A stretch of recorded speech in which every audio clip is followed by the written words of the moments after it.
Assalomu alaykum. Ijtimoiy tarmoq kuzatuvchilari, mana bugun 7-iyun 2026-yil tega ishlarini davom ettiryapmiz sement tevaga. Xo'p, bu videomizda uy egasiga manfaatli bo'ladigan video qilib tayyorlaymiz, xudo xolasa. Sement tegachini ustani tushirib oldingiz, lekin uni ishini tekshirish imkoni yo'q, chunki sement tegani tushunmaysiz. Ko'pchilik shunaqa ishlar tushunmaydi.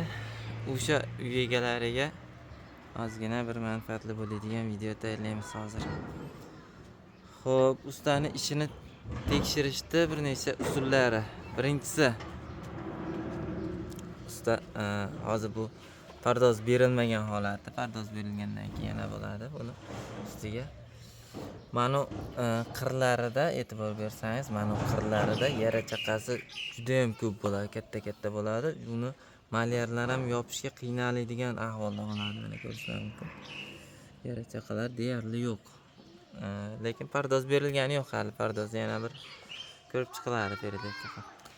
Ikkinchisi, mana yonidan qaralganda mana liniyamiz mana teva-pas bilan mamday bo'lib ketgan bo'ladi. U reyka qoqishda ustalar ozgina e'tiborsizlik qilgan bo'ladi. O'shani hisobiga bunday yondan qaralganda shu liniya to'g'ri bo'lmaydi.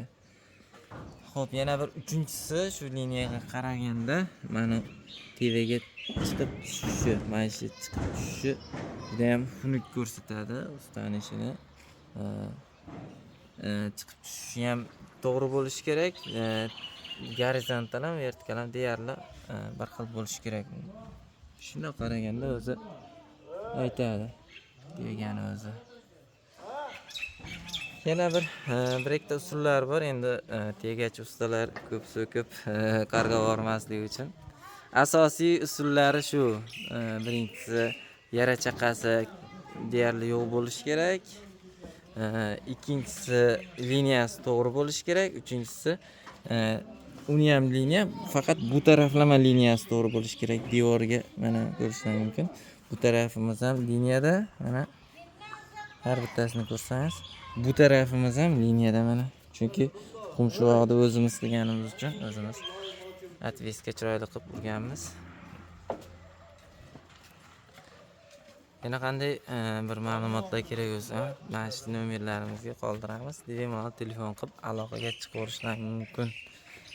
Mana o'yinchoqlarimiz ham juda chiroyli holatda chiqqan. Hali pardoz berilgan yo'q bularga ham.